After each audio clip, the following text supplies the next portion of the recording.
Hello મિત્રો, good morning. આજથી આપણે ગુજરાતીમાં વ્લોગ કરીશું કારણ કે ઘણા એવા સજેશન મળે છે કે તમે ગુજરાતીમાં વ્લોગ કરો, તો હિન્દી બી સમટાઈમ આપણે યુઝ કરી લેશું કોઈ એવી જગ્યાએ, પણ આજથી આપણે ગુજરાતીમાં વ્લોગ શરૂ કરવાનું ચાલુ કરીએ છીએ. જેથી ઘણા વ્યુઅર્સ છે જે મને પર્સનલી કહે છે કે મનીષ તું ગુજરાતીમાં વ્લોગ કર, આપણી જ લેંગ્વેજમાં વ્લોગ કર.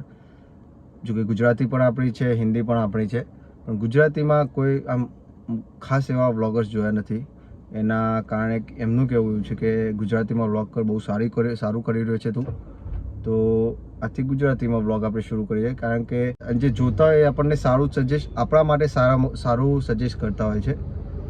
તો હવે આપણે આજથી ગુજરાતીમાં વ્લોગ કરીશું. તો અત્યારે હાલ હું આવ્યો છું જમવાનું લેવા. ઘરે થોડું કામ ચાલે છે ફર્નિચરનું, કિચનનું, જેથી ત્યાં જમવાનું ઘરે આજે બને એમ નથી. તો આજે હું જમવાનું જો કે લઈ લીધું છે મેં જયંતિ કાકાના ત્યાંથી જ, દૂધ સેવ મસાલા બધાનું ફેવરેટ જે મારા સ્ટાફમાં છે એ બધાને. તો હવે એ લઈને આપણે ઘરે જઈએ છીએ અને આજે જે ક્રિકેટ રમવા જવાનું બી તો પણ થશે. તો બી ગુજરાતીમાં વ્લોગ કરવાનો છે. હવે કાર્તિક આવી ગયો, ગુજરાતી સ્પેશિયાલિસ્ટ. કાર્તુ કંઈક બોલ તો ખરો. કંઈક તો બોલ. આજે મેસી મને એવું લાગે છે કે નવું બેટ આવ્યું છે તે પૈસા આપવાના નથી.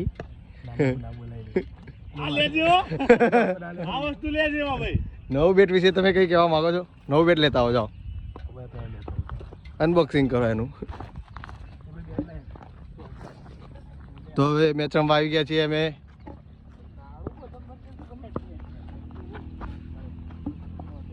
બેટને જોઈને તમને કેવું લાગે છે કાર્તિક? કાર્તિક આજે ખુશ થઈ ગયો છે નવું બેટ જોઈને. કંઈક તો કે કાર્તિક શું થયું? બેટ ગોડાઉન માંથી લાગે છે.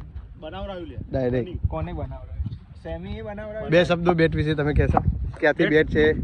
બેટ સારું છે. बैट चखलासी नडियाद चखलासी ना चखलासी से अच्छा बैट है, लेकिन खुद से बनाया है, क्या मैन्युफैक्चरिंग किया है खुद का मैन्युफैक्चरिंग है. हाँ દવાઈ કા આનું વજન કેટલું છે? नहीं 1 किलो 900 ग्राम 1 किलो आसपास. 1 किलो 152 1.152 1100 ગ્રામ થયું. हाँ देख 1.152 તો આ બેટથી તું આજે આ બેટથી રમીશ? हाँ नवा बैट तो नવો બેટ टीम નું નવો બેટ આવેલા. ઓય નો ગાઈસ. તું સંજય, તમે તમારી પેલી ટીમના પ્લેયર છો તમે? એવું છે. હું કેપ્ટન છું અને મારી ટીમનો. ઓકે હા, બોલાવો છે ટોસ માટે કોઈને? ઓહો, હું બોલું છું ને પણ. આજો બીજું પર. આઈ જો હેડો. સંજય રહી ગયો તું. તો ટોસ થઈ રહ્યો છે. આ ચોલો લગાઈને આવ્યા છે. હેડ પર હેડ. ટીમ ક્રોસ તું બોલે ને? હા હા, હું જ બોલે. એ મુજે શૂટી કે લે. ક્રોસ. કિંગ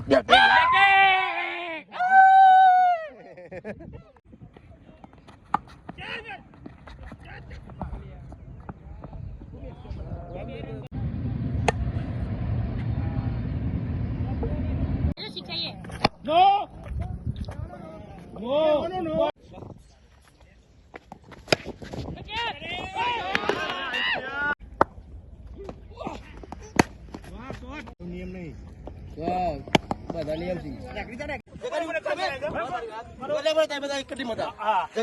બોલે કીધું ઘણા છે. मैं बेगू से तो आगे जा पाके तो आएगा ना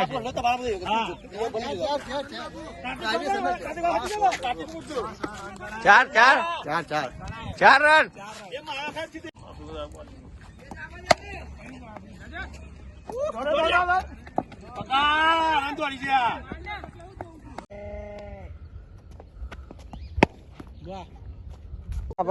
ચેસ કરે 114 ચેસ કર્યા ભાઈ. કાર્તિક ના 8 ઓવર પહેલા જીતી ગયા. 10 ઓવરની મેચ હતી.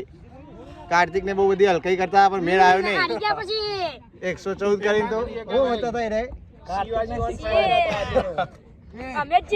મેન ઓફ ધ મેચ અમાર શિવાજી છે. વાહ ભાઈ વાહ, પોતાનું જ જોશે રે. હા આખી મેચ પાછા એને યાર કે તો ભાવ કાકા પતિ લારી આઉટ છે એટલે જીતી નહીં જવાય અઠવાડિયું કેસે ટીમ કે દાદા વિકેટ લઈ કૂદતા એટલે હતા વાત તો ખબર શું કહે પતિ જો આ આઉટ થઈ ગયો કોઈ નહીં થાય સાથ હાલે ને તમારે પાછો મેચ તો નામ કો ઇન્ડિયા તો ઓલા રેન તો મી આઉટ કરના કે બીજે કોણ આઉટ આપીને આઉટ પાછા કૂદતા હતા આઉટ કરી પાછા કાકા પતિજી પટી ગયો લે કર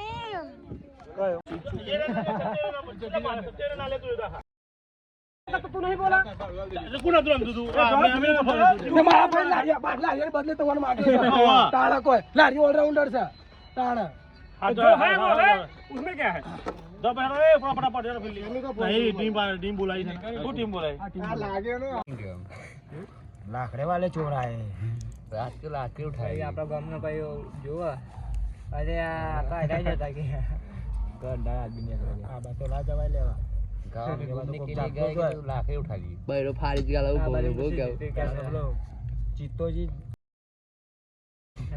લુંગી બેઠી વાર પહાતે પહાડ બે બે ઉપર એક હાથ રાખી જેવા વિડિયો તો બનાવવાનો ને ભૈયા ભલે ઉલાયો ब्लॉग बनी जरे में એક તળાવે ને પાવ નહીં સાકલા લાગે તો આમ અરે તું આવરું મોટું ના તો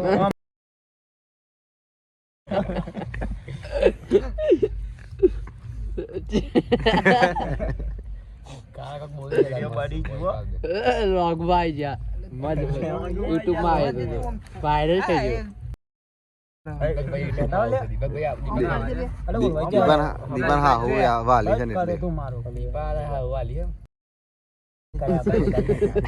આપણે એક મસ્ત વિડિયો જોઈ લઈએ હવે અરે આ નહીં હવા પૂરી થઈ ગઈ પેલા આઈ બાપુ જો લાયો હે કે મને ફાટા ખાઈ ગયા કે ખાટા ખાઈ ગયા મારી આડો ये बताओ લગરાવણ લે અરે પેલા લાકડું એક લેતા આવો ને યાર खूब चिम ला તો કાલની વાત કાલે દીપા झाले जल्दी का दीपा जोड़ी કાલની વાત કાલે આ તો નયા માલ આયેગા बदल लेते आज पुराना वाला पूरा करो के ले તોય લાવવાનો ત્યાગમાં दीपा के भाई बिस्किट लेता ले એ દીપા याद ना करतो यार તું બિસ્કિટ લેતો આવ્યો તોય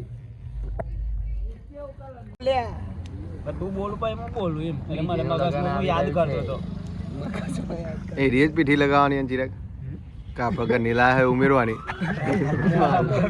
गाड़ी હું આવ્યું હરિયા ઓર જો આઈદા નો બેલ પડે તો આ બેલ પડશે અમને સો મિત્રો આજના દિવસના વ્લોગ માટે બસ આટલું જ અગર આજનો વ્લોગ તમને પસંદ આવ્યો હોય તો પ્લીઝ લાઈક કરો કમેન્ટ કરો શેર કરો અને પ્લીઝ સબસ્ક્રાઈબ કરવાનું ના ભૂલતા ગુડ નાઇટ થેન્ક યુ જય શ્રી કૃષ્ણ